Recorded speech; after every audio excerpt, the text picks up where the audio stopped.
Summer வந்தாச்சு. What's your plan for this holiday? எங்க கிட்ட விட்டுருங்க, நாங்க பாத்துக்கிறோம். VGT Holidays. GT Holidays, South India's #1 travel brand. நீங்க சொன்ன அந்த காட்டு குதிரை வருது மதுரை, அதுதான் நம்ம ப்ரெடிக்ட் பண்ண மாதிரி அந்த குதிரை மதுரைக்கு போயிருக்கு. திரையில் இருந்து நீங்க துரையாகணும்னா மதுரையை பிடிக்கணும். மக்களின் துரையா மாறணும்னா மதுரையை பிடிக்கணும். அதான் நீங்க மதுரைன்ற படம் வந்து பாரு மதுரை, நின்னு பாரு எதிர. செல்வாக்குள்ள ஒரு நடிகர் உருவாயிட்டார்னா, மதுரையில் உருவாயிட்டார்னா அவர் தமிழ்நாடு உருவாயிடும். தமிழ்நாட்டில் அவர் உருவாயிட்டார்னால தமிழ்நாடு அவரை சிஎம்மாவும் உருவாக்கிடும். இந்த கட்சி கொடிகளை காரில் வச்சுட்டு போகிற ஒரு கலாச்சாரம் இருக்குது பார்த்தீங்களா, அது மிச்ச 2 கட்சியோட இவர் கட்சியில் இருக்க பசங்களுக்கு ரொம்ப பிடிக்குது. நான் நிறைய வண்டியில் பார்க்குறேன். பவுன்சஸ் விஜய்க்கு பாசிட்டிவா நெகட்டிவ்? கண்ணு பட்டுடுச்சு. அதானே கண்ணு பட்டுடுச்சு. விஜய் சாரோடைய ரசிகர்களுடைய கூட்டத்தை பார்த்து கண்ணு பட்டுடுச்சு. கண்ணு பட போகுதையா மாதிரி கண்ணு பட்டு அதில் இந்த மாதிரியான கண்ணு படுறது. Not only Nayanthara, any lady வரும்போது அவங்க கொஞ்சம் ஃபோர்ஸாராக இருப்பாங்க. ஆனால் திரு விஜய் சார் கூட இருக்கிற பவுன்சர்களுக்கு தனியாக கிளாஸ் இருக்கும். ஏன்னா ரசிகர்களுக்கும் விஜய் சாருக்கு இருக்கிற பிளட் ரிலேஷன்ஷிப் இருக்குல்ல, அதை பவுன்சருக்கு நல்லா கெட்டக்கூடாது. அதுல வந்து வெற்றி கொண்டான் அப்படின்னு சொல்லிட்டு அந்த பெயர்லாம் வரப்போறாரு, கதாபாத்திரமா வரப்போறாரு அப்படின்ட்டு. இல்லை, வெற்றி கொண்டான்றது ஒரு நல்ல அருமையான பேர். ஓகே, வெற்றி கொண்டவன், வெற்றியை கண்டவன், வெற்றியை கொண்டா என்று பல பேரால் எதிர்பார்க்கப்பட்டவர். நிச்சயமா அது அரசியல் பேசுகிற படமாகவும், திரு விஜய் அவர்கள் இந்த நாட்டுக்கு சிஎம் ஆனார்னா இந்த தமிழக மக்களுக்கு என்னென்ன நான் பண்ண போகிறேன், எதனால் நான் அரசியலுக்கு வரேன், என்னென்ன தவறுகள் இங்கே இருக்கு. முக்கிய நிலையில உடனுக்குடன் குறிஞ்சிதி வாயிலாக தெரிஞ்சுக்கல ஆதன் செயலியை டவுன் பண்ணுங்க. டிஸ்கிரிப்ஷன் லிங்க் இருக்கு. ஆதன் சினிமா நேயர்கள் அனைவருக்கும் ஒரு பெரிய வணக்கம் அண்ட் வெல்கம் டு ஷோ. இன்னைக்கு நம்ம கூட பிரவீன் காந்தி சார் இணைஞ்சிருக்காங்க. வழக்கம் போல நிறைய விஷயங்கள் கேட்டு தெரிஞ்சுக்க போறோம். வணக்கம் சார். வணக்கம் அண்ணா, எப்படி இருக்கீங்க? நல்லா இருக்கேன். சார், விஜய் எதிர்கால வருங்கால முதல்வர், தமிழக முதல்வர் திரு விஜய் அவர்களின் ரசிகர்கள் எவ்வளோ குஷியாக இருக்காங்களோ அது மாதிரி நானும் குஷியாக இருக்கேன். நீங்க சொன்ன அந்த காட்டு குதிரை வருது மதுரை, அதுதான் நம்ம ப்ரெடிக்ட் பண்ண மாதிரி அந்த குதிரை மதுரைக்கு போயிருக்கு. மதுரை வந்து ஃபுல்லாலாம் போகல சார், அங்கே வந்து பூத் கமிட்டி மாநாடு கூட ஏற்பாடு பண்ணல. கொடைக்கானலுக்கு ஒரு ஷூட்டாக போகிறேன், மதுரையில் இறங்கி நான் கொடைக்கானல் போகிறேன், வழியில் யாரும் நண்பா நண்பிஸ் யாரும் நிற்க வேணாம், ஏன்னா அது விபரீதத்தை ஏற்படுத்துது அப்படின்ற மாதிரிலாம் அறிவுரை சொன்னார். சரி, யாருமே கேட்குற மாதிரி இல்லை, என்ன நடக்குது அங்கே? அண்ட் இவர் எங்கே, நீங்கள் சொன்னதான் நம்ம ப்ரிடிக்ட் பண்ணதான் நடந்திருக்கு. மதுரையும் மறுபடியும் குலுங்கிருக்கு. கோவை எப்படி குலுங்கிச்சோ மதுரையும் குலுங்கிருக்கு. எப்படி பார்க்குறேன்?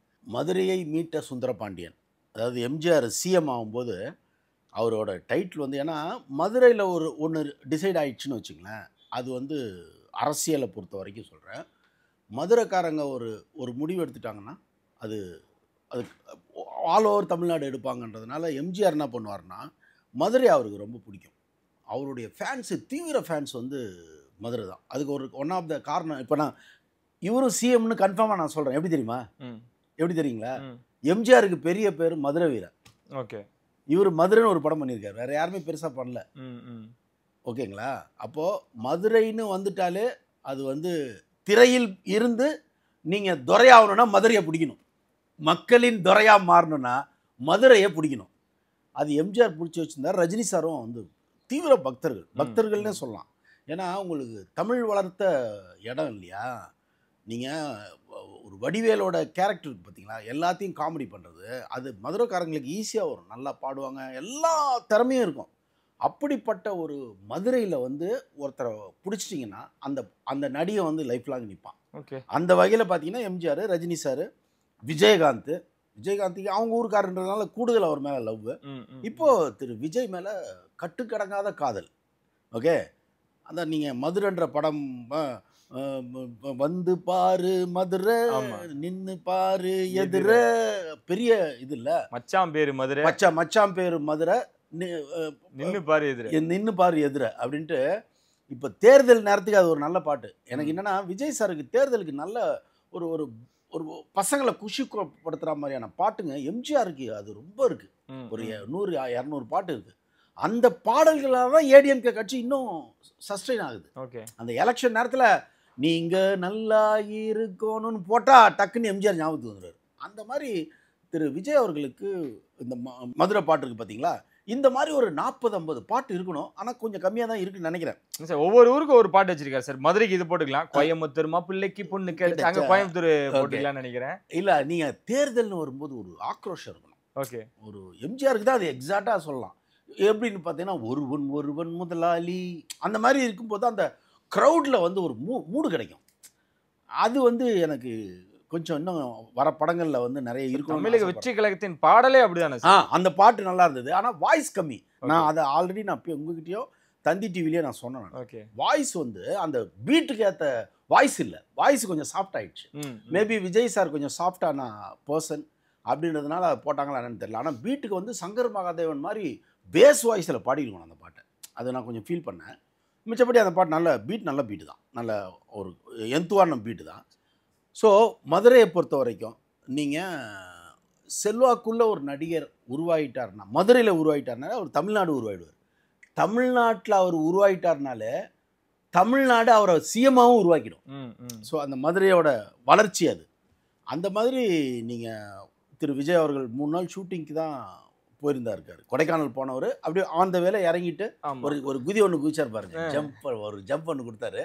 ஸோ அதுலேருந்து வர வேண்டான்னு ஏன் சொல்கிறாருன்னா, திருப்பி பசங்களை வந்து வெயில் இன்னொன்று அல்டிமேட் வெயிலில் பசங்க நிற்கிறது நம்மளுக்கே பார்க்க கஷ்டமாக இருக்குல்ல. பட் ஆனால் அந்த ஏஜுக்கு அதெல்லாம் எதுவுமே தெரியாதுங்க. அந்த ஏஜுக்கு இப்போ கிரிக்கெட் கிரவுண்டில் போயிட்டு ஒரு பையன் நல்லா ஆக்டிவாக கிரிக்கெட் ஆகட்டும் ஃபுட்பால் ஆகட்டும், ஒரு பையன் வந்து ஒரு 2 மணி நேரம் அங்கே இருக்காருன்னு வச்சிங்களேன், மினிமம் ஒரு 10லேருந்து இப்போ 20 கிலோமீட்டர் ஓடுவார் அவர் இங்கேயும் அங்கேயும். ஆனால் சும்மா ஓட சொல்லுங்க ஓட மாட்டார். அப்போ அவருக்கு பிடிச்சதை செய்யும்போது மனுஷன் எவ்வளோ நேரம் வேணால் செய்வான். அது மாதிரி திரு விஜய் அவர்களை பிடிச்சதுனால அவன் மணிக்கணக்காக நிற்கிறதுக்கு தயாராக இருக்கான், பின்னாடி ஓடி வர்றதுக்கு தயாராக இருக்கான். ஸோ இது அவருடைய பலம். இந்த பலம் தான் எல்லாரையும் வந்து மிரள வைக்குது. இது என்ன பண்ண போகுது, எப்படி வந்து இதை கொண்டு போய் நிறுத்த போகுது அப்படிங்கிறது தான் இன்றைக்கி எல்லாருடைய எதிர்பார்ப்பு இருக்குது. நிச்சயமாக என்னுடைய இது என்னென்னா, அடுத்து வர எலெக்ஷனில் திரு விஜயால் இளைஞர்கள்கிட்ட மாற்றம் வரும்னு எனக்கு ஒரு இதுங்க. ஏன் நான் விஜய் சார் வரணும் நான் ஃபீல் பண்ணுறேன். நாங்கள் என்னோட ஒரு பையன் வந்து துபாயில் நடந்த இன்சிடென்ட் சொல்கிறேன். துபாயில் ஒரு பையன், அவர் பேர் கதிர், ஒரு பாஸ்போர்ட் விஷயமா ஒரு ஹெல்ப் ஒன்று கேட்டிருந்தான். அப்போ அந்த பையன் என்ன பண்ணுறான், காசு கூட வாங்காமல் அவ்வளோ இன்ட்ரெஸ்ட்டாக ஒர்க் பண்ணுறாப்புல. அதில் அது அதில் பலன் அடைஞ்சவங்க இருக்காங்களே, என்னங்க இந்த அளவுக்கு ஒர்க் பண்ணுறாங்க அப்படின்னோடனே அந்த பையன் சொல்கிறான், விஜய் சார் எங்களுக்கு அப்படி தான் கற்றுக் கொடுத்துருக்காரு. அதாவது நல்ல டைலாக், இந்த டைலாகை ஹைலைட் பண்ணுங்கள். நல்லது ஒரு இடத்துல நடக்குதுன்னா அங்கே நம்ம பசங்க இருக்கணும் அப்படின்னு விஜய் சொல்லியிருக்காராம். விஜய் சொல்லியிருக்காராம், நல்லது ஒரு இடத்துல நடக்கணும்னா அங்கே என் பசங்க இருக்கணும்னு. இது பசங்க மைண்டில் ஏறிடுச்சு. இதை மட்டும் கரெக்டாக கொண்டு வந்து இழுத்துட்டோன்னு வச்சுங்களேன், இந்த சார் நல்லது நடக்கிற இடத்துல நான் இருப்பேன், என் பசங்க இருப்பாங்க அப்படின்னு விஜய் சார் ஆசைப்பட்டு விஜயோட ரசிகர்கள்லாம் அந்த மனோநிலையே வந்துட்டாங்கன்னு வச்சுக்கோங்க, தமிழ்நாடே மாறிடுங்க. புரியுதா உங்களுக்கு? அப்போ அந்த ஒரு பையன் அவ்வளோ ஹானஸ்டாக என்கிட்ட பேசினார், கதிர்ன்ற அந்த பையன். அப்போது அதே மாதிரி எல்லா ரசிகர்களும் இருந்துட்டா தமிழ்நாடு வேற கேட்டகரிக்கு ஆகிடும்ல ஆட்டோமேட்டிக்காக. ஏன்னா இளைஞர்கள் தாங்க, திருப்பி நான் சொல்கிறது, இளைஞர்கள் அதிகம் கையில் வச்சிருக்கிற திரு விஜய் அவர்கள் ஒரு நல்ல மனசோடு இருக்கார். நல்லது நடக்கிற இடத்துல என் பையன், நான் என்னுடைய ரசிகன் இருக்கணும் அப்படின்றது, அதை ரசிகர்களும் உள்வாங்கி செய்கிறாங்க. இதில் ரசிகர்கள்கிட்ட எனக்கு ஒரே ஒரு இதுதான், குடியை அவாய்ட் பண்ணுறதுக்கு நீங்கள்லாம் ஸ்டெப் எடுக்கணும். அதெல்லாம் அவர் சாருக்கு வந்து பெருமையை சேர்க்கும். ஒன்று, அவர்களுடைய ரசிகர்கள் கொஞ்சம் கொஞ்சமாக அதிலேருந்து வெளியே வரணும். ஒருவேளை பழக்கம் இருந்தாலும் வெளியே வரணும். இல்லைனா கூட அஜித் ரசிகர்களோ இல்லை வேறு யாராவது ரசிகர்கள் கூட ஏதோ வந்து சாப்பிட்றாங்கன்னு வச்சிங்களேன், நீங்கள் வந்து நிறுத்துகிற அளவுக்கு நீங்கள் மாறிடணும். அப்போ தான் நீங்கள் வந்து திரு விஜயோட அந்த வார்த்தையை வந்து கனெக்ட் ஆகும். நல்லது நடக்கிற இடத்துல என் பசங்க இருப்பாங்கன்ற வார்த்தை. எனக்கு என்னமோ விவேகானந்தர் வந்து என்கிட்ட ஒரு 100 பசங்களை கொடுன்னு கேட்டார், இந்தியாவே நான் மாற்றி காட்டுறேன்னாரு. அதை மட்டும் சொன்னாரே தவிர அவருக்கு ஆளுங்க சேரலையா இல்லையான்னு நமக்கு தெரியல. ஆனால் அவர் பெரிய விதையை போட்டு போயிட்டார். அது மாதிரி திரு விஜயோட இந்த வார்த்தை இளைஞர்கள்கிட்ட ரொம்ப நல்லா போய் சேர்ந்துருக்கு. அப்போ இந்த இளைஞர்கள் அவங்களுக்குள்ளேயே ஒரு சுய கட்டுப்பாடு இன்னும் கொஞ்சம் அதிகமாகி அவர் தலைவர் என்ன சொல்கிறாரோ அந்த தலைவர் சொல்கிறத ஃபாலோ பண்ணணும். என்னதான் ரசிகனாக இருந்தாலும் அவரை கஷ்டப்படுத்தக்கூடாது. அவர் பின்னாடி அந்த வண்டியில் ஏறது கொள்றதெல்லாம் கொஞ்சம் இருக்குது இல்லைங்களா? ஸோ அதெல்லாம் வந்து அப்புறம் அவர் வந்து கத்துற அளவுக்கு இருந்ததில்ல ஸ்டேஜில். அதெல்லாம் அவாய்ட் பண்ணி ஒரு மெச்சூர்டான ஒரு அரசியலை, அதே மாதிரி பேச்சில் ஒரு நேர்மை, அசிங்கமாக அடுத்தவங்களை பற்றி பேசாமல், டிபேட் ஆகட்டும், மேடையில் கூட இது வரைக்கும் இருந்த திராவிட அரசியல் இல்லாமல் இது வேற ஒரு அரசியலாக இருந்தால் இளைஞர்கள் திரு விஜய் வேற எங்கேயோ எடுத்துகிட்டு போய் கொண்டு போய் உட்கார வச்சுருவாங்க. அது எனக்கு ஒரு நம்பிக்கை இருக்குது. எனக்கு மதுரையில் குறிப்பாக அழகர் பார்க்க கூடின கூட்டம் ஒரு பக்கம் இருந்தாலும் இவரை பார்க்கின கூட்டம் ரெண்டும் ஒரே முறை ஒரே இடத்துல ஒரே நாளில் எப்படி சார் பார்க்குறீங்க? அழகர் அங்கே, இந்த பக்கம் அழகான விஜய் அவர்கள் அப்படின்னா எப்படி பார்க்குறீங்க? அழகிய தமிழ் மகனா அழகர் வந்து குதிரை இது பாருங்கள், குதிரை மதுரை திருப்பி அதான் அதுக்குள்ளே தான் சுற்ற வேண்டியதாக இருக்குது. ஸோ அழகர் குதிரை வந்து இறங்குறது ஒன்று. ஆல்ரெடி இந்த குதிரை இறங்கிருச்சு. எது நம்ம குதிரை வந்து ஆல்ரெடி களத்தில் இறங்கிருச்சு. ஆனால் அவர் வருஷத்துக்கு ஒரு வாட்டி தான் இறங்குவார்.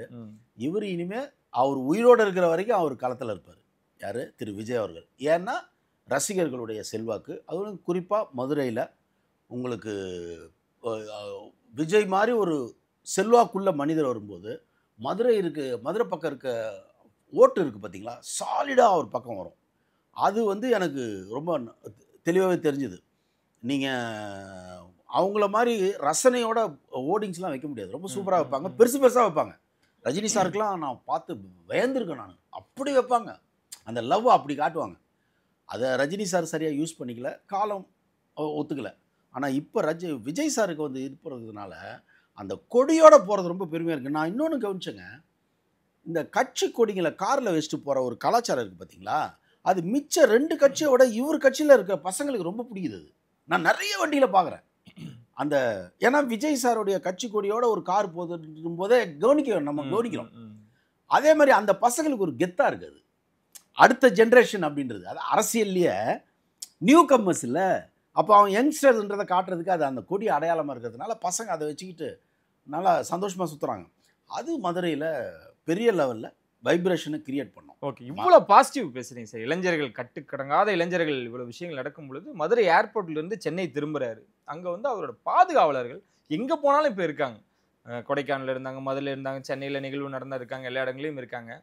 துபாயிலிருந்து வந்த டீம் பவுன்சஸ் என்ன பண்ணுறாங்க அப்படின்னா எல்லை மீறுறாங்க அப்படின்னு குற்றச்சாட்டு முதல் சந்திப்புலேருந்து இருந்துக்கிட்டே இருக்குது, இன்ன வரைக்கும் இருக்குது. இதில் இன்னும் அடுத்த கட்டத்துக்கு போய் துப்பாக்கியை வந்து ஒரு தொண்டரோட ரசிகரோட தலையில் வச்சதாகவும் அவர் காட்சி நம்ம பார்க்குறோம், அதை கேள்விப்படுறோம். என்ன நடக்குது சார்? இது இவங்களால தான் விஜய்க்கு ஒரு பின்னடைவு நடக்க வாய்ப்புகள் இருக்குது, இவங்களாலையும் நடக்க வாய்ப்புகள் இருக்கா, நிறைய பேரால நடக்குது. இவங்க அதுக்கு முக்கிய பங்கு வகிப்பாங்களா? பவுன்சஸ் விஜய்க்கு பாசிட்டிவா நெகட்டிவ்? அதாவது கண்ணு பட்டுடுச்சு, அதானே கண்ணு பட்டுடுச்சு. விஜய் சாரோடைய ரசிகர்களுடைய கூட்டத்தை பார்த்து கண்ணு பட்டுடுச்சு. கண்ணு பட போகுதையா மாதிரி கண்ணு பட்டு அதில் இந்த மாதிரியான கண்ணு படுறது, கண்ணுன்னா துப்பாக்கி படுறது, துப்பாக்கி வந்து தெரியாமல் அசம்பாவிதமாக அது நடந்தது. அதுக்கு பின்னாடி எப்போவுமே பவுன்சருங்க இருக்காங்க அப்படின்றதெல்லாம் என்னென்னா, இப்போ எல்லாருக்குமே அந்த கல்ச்சர், பவுன்சர் கல்ச்சர் வந்துருச்சு. சின்ன ஆட்களே வந்து பவுன்சர் இருக்காங்க. என்னன்னா அவங்களுக்கு ஒரு டீச்சிங் கொடுக்கணும். இப்போ ஒரு நயன்தாரா பவுன்சரோட வருதுன்னு வச்சிங்களேன், அங்கே யாரும் அதை பெருசாக எடுத்துக்க மாட்டாங்க. அவன் வந்து மொரட்டாக இருப்பான், ஏன்னா பொம்பளை, அது lady. Not only Nayanthara, any lady வரும்போது அவங்க கொஞ்சம் ஃபோர்ஸாக இருப்பாங்க. ஆனால் திரு விஜய் சார் கூட இருக்கிற பவுன்சர்களுக்கு தனியாக கிளாஸ் எடுக்கணும். ஏன்னா அந்த பவுன்சருங்களுக்கும் ரசிகர்களுக்கும் விஜய் சாருக்கு இருக்கிற பிளட் ரிலேஷன்ஷிப் இருக்குல்ல, அதை பவுன்சருங்களால கெட்டக்கூடாது. அவங்க ஏதோ தெரியாமல் அவங்களுக்கு ஒரே மோட்டிவேஷன் தான் இருக்கும், சாருக்கு எதுவும் ஆகிடக்கூடாது. ஏன்னா அதுக்கு தான் அவங்களுக்கு பே பண்ணப்படுது. அப்போ அவன் அதில் மட்டுமே இருந்துடக்கூடாது. விஜய் சாரோட உடம்புல ஒரு காயம் படுறதை விட ரசிகனுக்கு ஒரு காயம் பற்றக்கூடாதுன்னு தான் அவன் மைண்ட் செட்டாகவே இருக்கணும். அது சொல்லியிருப்பாருன்னு நினைக்கிறேன். விஜய் சார் அப்படி தான் சொல்லியிருப்பாரு. அதையும் மீறி சில நேரங்களில் இந்த மாதிரியான இல்லை, விஜய் தரப்புலேருந்து இது வரைக்கும் எந்த ஒரு அறிவிப்பும் வரல அப்படின்னாலுமே கூட அந்த ரசிகர் என்ன சொல்கிறான், அந்த தொண்டன் என்ன சொல்கிறான்னா, அப்படி போகிற உயிர் என் தலைவனுக்காக போட்டுன்றான். இது எந்த விதமான ஒரு பார்வை சார்? இல்லை, அதுதான் அவர் மேலே இருக்கிற லவ். ஏன்னா உச்சபட்சத்தில் ஒருத்தர் அரசியலுக்கு வராருங்க, நல்லா கேட்டுங்க, எல்லாருமே கொஞ்சம் அந்த ஷேடு கம்மியாகும்போது தாங்க வருவாங்க. ஈவன் எம்ஜிஆர் ஆகட்டும், எம்ஜிஆரே அந்த வயசானதுக்கு அப்புறம், அதாவது பீக்கில் இருந்தார், அவர் அரசியலுக்கு வரும்போது உழவு சுற்று வாலிபன் ஓடுது. ஆனாலும் கொஞ்சம் அந்த ஒரு ஓல்டு ஏஜில் தான் வராருன்ற ஒரு மூடு இருந்தது. ஆனால் இவர் அப்படி இல்லைல்ல, யங் இல்லை அவர். சப்போஸ் ரஜினி சார் வந்திருந்தா கூட ஒரு 70+ தான் அவர் வராரு. இவர் 50க்குள்ளேயே வந்துடுறாரு இல்லையா? அப்போது பீக்கில் இருக்கும்போது வராரு. இப்போ எம்ஜிஆருடைய கடைசி ஒரு 2-3 படம்லாம் பெருசாக போகலை. இந்த மீனவ நண்பன் என்னமோ சொல்லுவாங்க, ஒரு 4-5 படம் வந்து தாய்க்கு தலைவணங்கு அப்படின்னு ஒரு நீதிக்கு தலைவணங்கு, அந்த மாதிரி ஒரு 4-5 படம் கண்டினியூஸாக ஆவரேஜ். பெரிய ஹிட் எதுன்னு பார்த்தீங்கன்னா உரிமை குரல். அதுக்கு முன்னாடி உலகம் சுற்று வாலிபன். ஸோ அவரோட கேரியர்லேயே கொஞ்சம் கொஞ்சம் ஃபெயிலியரை பார்த்துட்டு வராரு, ஆவரேஜை பார்க்குறாரு. மதுரை பீட சுந்தரபாண்டியன் ஃப்ளாப்பே ஆகிடுது. ஆனால் இவர் அப்படி இல்லைல்ல, பீக்கில் இருக்கார். இப்போ கடைசி படமே பார்த்தீங்கன்னா கோட்டு பெரிய கலெக்ஷன் ஆகிருக்கு, பெரிய ஹிட் ஆகிருக்கு. அந்த மாதிரியாக இருக்கும்போது உங்களுக்கு அந்த யங்ஸ்டர்ஸ் வந்து கரண்ட்டில் இருக்கிற ஒரு எனக்கு பிடிச்ச ஹீரோன்னும் போது அவன் அப்படி தான் இருப்பான். அவன் நீங்கள் இப்போ நீங்கள் சொல்கிறத பற்றி பேசிகிட்டு இருக்கோம், சொல்ல முடியாது, செஞ்சுருவானுங்க. ஓகே, செஞ்சுருவாங்க. என் தலைவனுக்காக நான் செய்கிறேன், ஏதாவது தப்பாக பேசிடுறாங்க யாராவது, இல்லை ஏதோ ஒரு டார்ச்சர் பண்ணுறாங்கன்னு வச்சுங்களேன், ஒரு தீவிர ரசிகை எதை வேணால் செய்வாங்க. செய்யக்கூடாதுன்றது விஜய் சாரோடைய ஆசை, நம்ம ஆசையும். ஆனால் அந்த அந்த தீவிரம் அப்படி தான் இருக்கும். இல்லை அந்த கட்டுப்பாடு வேணாமே சார். ஏன்னா இவ்வளோ நெருக்கணுமா? நீங்கள் துபாயிலேருந்து ஒரு கண்டிப்பாக எல்லாருக்குமே ஒரு பாதுகாப்புன்றது முன்னுரிமை கொடுக்கணும். ஒய்பிரிவு பாதுகாப்பு கூட கொடுத்துருந்தாங்க. இதையும் மீறி நீங்கள் ஏன் ஒரு இவ்வளோ கட்டுப்பாடு விதிக்கிறீங்க? யார் உங்கள்கிட்ட இருந்து தடுக்கிற யார்? மக்களை சந்திக்க நீங்கள் வந்து ஒரு காவல்துறை மீறின ஒரு பாதுகாப்பு எதுக்கு உங்களுக்கு அப்படின்ற பொழுது இதெல்லாம் விஜய்க்கு ஒரு சின்ன சின்ன இல்லை அதான் நான் சொல்கிறேன். கண்ணுப்பட்டதுனால வர குளறுபடிகள். சரி, அது வந்து ஒரு 4 திசை சுற்றி போட்டால் சரியாயிடும். ஓகே, மக்களே வந்து 4 பொம்பளைங்க கிளம்பி வந்துட்டாங்க சொல்லிட்டா போதும், வீட்டுக்கு வீடு ஒரு ஃபோட்டோ வச்சு திசை சுற்றி போட்டுருவாங்க. சரி, என்னன்னா அந்த விஜய் சார் சைடில் இருந்து எய்தர் ஆனந்த் சார் யாராவது ஒருத்தர் அந்த பவுன்சருங்களுக்கு ஒரு சரியான ஒரு டீச்சிங் எடுக்கணும். எக்காரணத்தை கொண்டு ரசிகர்கள் மேலே கை வச்சிடாதீங்க. ஒரே இது நீங்கள் ரெக்வஸ்ட் பண்ணுங்கள். 10 பேர்னா 20 பேர் வச்சிங்க, ஒரு 2-3 விங்காக வச்சிங்க, ஆளுங்க நிறைய போட்டுங்க. ஆனால் ஒரு ரசிகன் கூட உங்களால் காயப்பட்டக்கூடாது. ஏன்னா அவன் பாவம், அவன் அந்த பையனுக்கு ஒரு 25 வயசு இருக்குன்னு வச்சுங்களேன். அந்த பையன் நனவு தெரிஞ்ச காலத்துலேருந்தே விஜய் சார் படத்தை பார்த்து ரசிகன் இல்லையா? அவன் 3 வயசு இருக்கும்போது அவனுக்கு அப்போ தான் விஜய் சாரோட கில்லி பார்த்துருப்பான். எப்படி இருக்கும் யோசிச்சு பாருங்கள். அப்படி போடுன்னு ஆட்டம் போட்டவன் தான் இன்றைக்கி 23 வயசு 25 வயசு பையன். இப்போ அவனுக்கு என்னென்னா நமக்கெல்லாம் விஜய் சார் தான், அவனுக்கு விஜய் கடவுள். ஏன்னா சின்ன வயசுலேருந்தே அவன் பிளட்டில் ஓடி இருக்குங்க. அது அவ்வளோ சீக்கிரம் அவனை விட்டு போகாது. சரி, இப்போ வேறு அரசியலுக்கு வந்துட்டார். அப்போ அவனுக்கு என்ன ஆகுதுன்னா திருப்பி வேற ஒரு ரூட்டும் அவனுக்கு கிடைக்கப்படுது. இப்போ அரசியலில் ஒரு நல்ல அரசியல் கொடுக்கலாம், அது அந்த பையனோட வாழ்க்கையை மாற்றலாம், என்னென்ன நடக்கும்ல. அப்போ அவன் மேலே என்ன ஆகுதுன்னா விஜய் சார் மேலே கூடுதலான ஒரு கவனங்கள் வருது. அதில் விஜய் சார் கூட இருக்கிற ஆட்களும் ஈவன் விஜய் சார் ஆகட்டும் இன்னும் கொஞ்சம் ரசிகர்களை கையாளுறதுல இன்னும் கொஞ்சம் கவனமாக இருக்கணும். அன்பாக இருக்காங்க, சின்ன சின்ன கவனங்கள் கம்மியாக இருக்கிறது நீங்கள் சொல்கிறத வச்சு தெரியும். தமிழக உச்ச கழகத்தில் இளைஞர்கள் நண்பா நண்பி எல்லாருக்குமே பொறுப்புகள் இருக்கும், நீங்கள் அதுக்கு தகுந்த மாதிரி வேலைகளை செய்யுங்க அப்படின்னாங்க. இந்த வைஷ்ணவின்னு சொல்லிட்டு கோயம்புத்தூர் எனக்கு தெரிஞ்ச அந்த பெண், அவங்க வந்து இளம் வயது தான் சார். அவங்களுக்கும் அரசியல் மேலே அவ்வளோ ஆர்வம், அவங்க அம்மாவும் அரசியலில் இருக்காங்க. இந்த மாதிரியான விஷயங்கள் மேடைக்கு மேடை ஏறி பெண்களுக்கு முன்னுரிமை கொடுக்குறோம், பெண்களுக்கு வந்து கரெக்டான விஷயங்கள் நாங்கள் கொடுக்குறோம் அப்படின்ற மாதிரி சொல்கிறாங்க. ஆனால் இது வரைக்கும் என்கிட்ட எந்த ஒரு விஷயங்களும் அவங்க கொடுக்கறதில்ல, எதுவுமே தரப்படுறதில்லை அப்படின்னு சொல்லிட்டு அவங்க கட்சியிலேருந்து விலகுறேன்னு அறிவிக்கிறாங்க. இது எதை நோக்கி பயணிக்குது? விஜய் அவர்கள் எவ்வளோ தான் சார் பார்ப்பாரு? அவர் தலைவன், ஓகே, அடுத்து என்ன பெரிய காட்டுக்குள்ளார சிங்கங்கள் அடிச்சிட்டு இருக்கும் பொழுது எல்லா விஷயங்களையும் அவரே பார்க்கணும் அப்படின்னா இது எங்கே யாருக்கிட்ட இருக்குது இந்த கண்ட்ரோல்? இல்லை, இது என்னன்னாங்க அவருடைய ஃபேன்ஸுக்கு எல்லாருமே என்ன ஆசைப்படுவாங்கன்னா, இப்போ நீங்கள் வேறு எந்த ஒரு கட்சி தலைவரை இப்போது உதாரணத்துக்கு சும்மா நான் சொன்னோம்னா ஒரு சீமான் இருக்காருன்னு வச்சுங்க.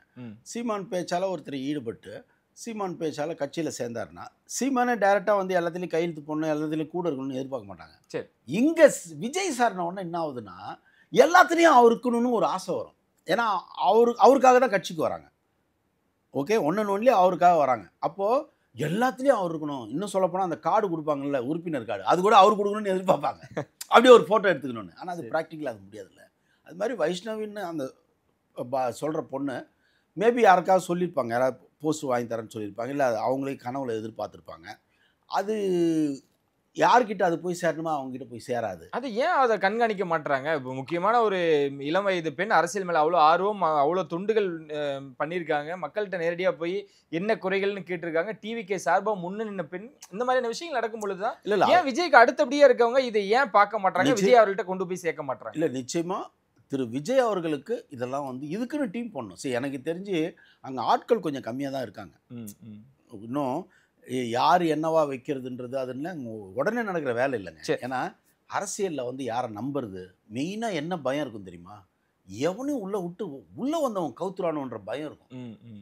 அதுதான் உங்களுக்கு அரசியலில் பெரிய எல்லாமே அப்படி தானே, கவுத்தவனுங்க தானே.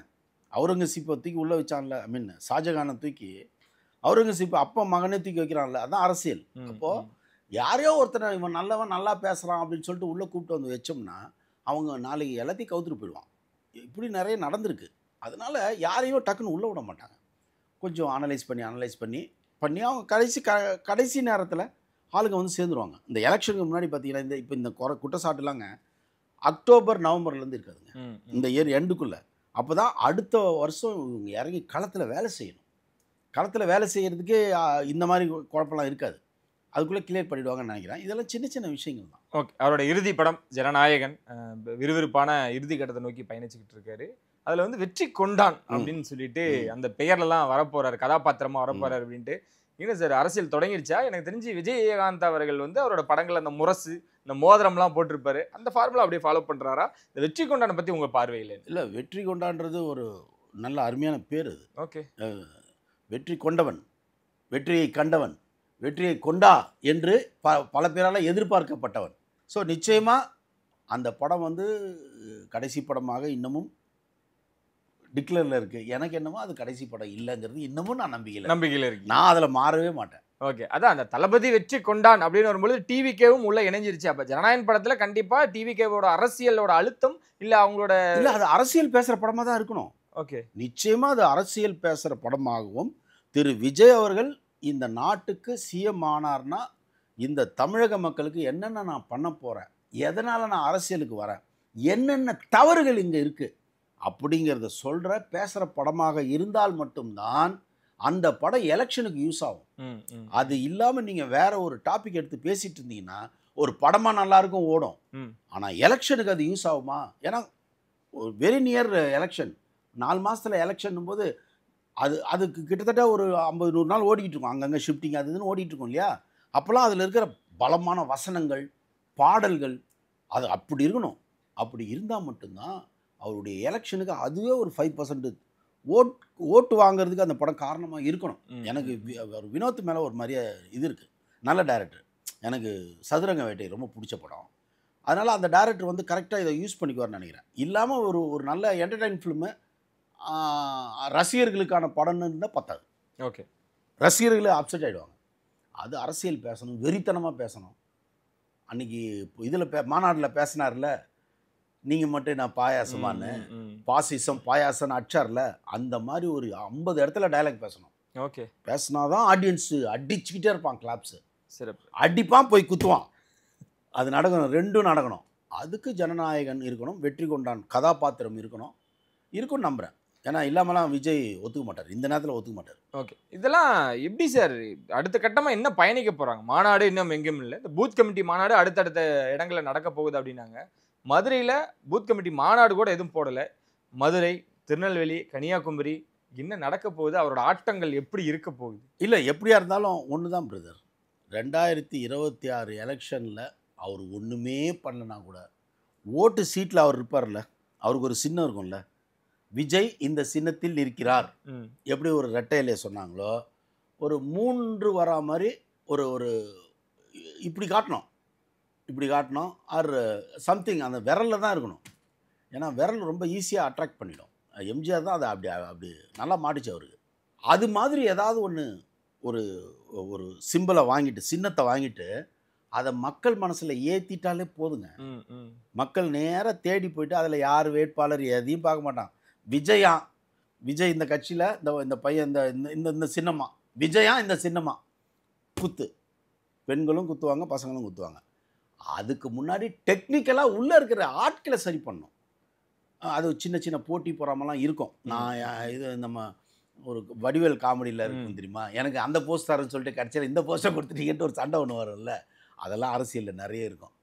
அதை எல்லாத்தையுமே வந்து ஒரு ஃப்ரெண்ட்லியாக கரெக்ட் பண்ணி அந்த பசங்களுடைய மைண்டில் வெற்றி. ஏன்னா நான் பார்க்குறேங்க எல்லா பசங்களுக்குமே ஜெயிச்சா மாதிரியே இருக்கானுங்க. ஓகே, இனிமேல் ஜெயிக்க போகிறது இல்லை, ஆல்ரெடி ஜெயிச்சா மாதிரியே இருக்காங்க. 26 நம்மளுக்கு தான்றானுங்க.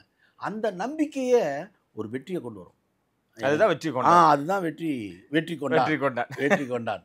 ஸோ ரசிகர்களுடைய மனோநிலை தான் ஓகே வெற்றி கொண்டான். சிறப்பு. அதனால் நிச்சயமாக வெற்றி கொண்ட பல வெற்றிகளை கண்ட திரு விஜய் வெற்றி கொண்டானாக வெற்றியை கொண்டு வந்து தமிழக மக்களுக்கு சேர்க்க போவது இந்த தேர்தல்லையே எனக்கு தெரிஞ்சு வாய்ப்புகள். ஆனால் கூட்டணி அது இது நிறைய அந்த நேரத்தில் நிறைய கேம் நடக்கும். இது என்னன்னா ஒரு எம்ஜிஆர் ஒரு கருணாநிதி இல்லை, இப்போ ஒரு ஒரு ஒரு உதயநிதி ஸ்டாலின் ஒரு விஜய் அப்படின்னு இருந்தால் வேற. இப்போ என்னன்னா இந்த பக்கம் ஒன்று இருக்குது, அந்த பக்கம் ஒன்று இருக்குது, ஏடிஎம்கே இருக்குது, டிஎம்கே இருக்குது, பிஜேபி இருக்குது, சீமான் இருக்காப்புல, தொல் திருமாவளவன் இருக்காப்புல, அந்த பக்கம் பாட்டாளி மக்கள் கட்சி, இத்தனை பேர் இருக்காங்க. இது யார் யார் எங்கெங்கே போய் கூட்டணி சேர போகிறாங்க, எது பலமாக போகுது, அதில் இவர் என்ன பண்ண போகிறாருன்னா இவர் அதிர்வு பண்ணுவார். அதில் மாற்றுக்கிறதே கிடையாது, அதிர்வு உண்டு. ஆனால் தேர்வு உண்டா அப்படிங்கிறத வரும் அவருடைய கூட்டணியில் இருக்கிற அவருடைய ஸ்மார்ட்னஸ், அவருக்கான நல்ல நேரம் அந்த நேரத்தில் ஸ்டார்ட் ஆயிடுச்சுன்னா அவர் நிச்சயமாக ஏதோ ஒரு கேம் ஆடுவார். நிச்சயமாக அது தமிழர்களுக்கான விடியலாக இருக்கும். சிறப்பு. தமிழர்களுக்கான விடியல் உண்மையிலேயே திரு விஜயால தான். கண்டிப்பாக சார், நல்லதாக அதுக்கும் வெயிட் பண்ணுவோம். ரொம்ப நன்றி சார். வழக்கம் போல் நிறைய விஷயங்கள் எங்களோட ஷேர் பண்ணிக்கிறதுக்கு. நினைச்சலாம் உங்களை சந்திக்கும் முறை உங்களை எடுப்பேன். நன்றி, வணக்கம்.